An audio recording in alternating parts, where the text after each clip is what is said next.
Hey everyone! Welcome back to my channel. The video will show how to install the Grok desktop app on a Windows 10 or 11 computer step by step. Open any web browser, Chrome, Edge, Firefox on your Windows PC. Go to Google.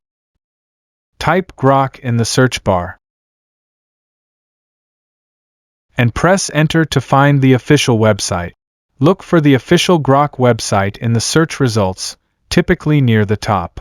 Click the official Grok homepage link to open it.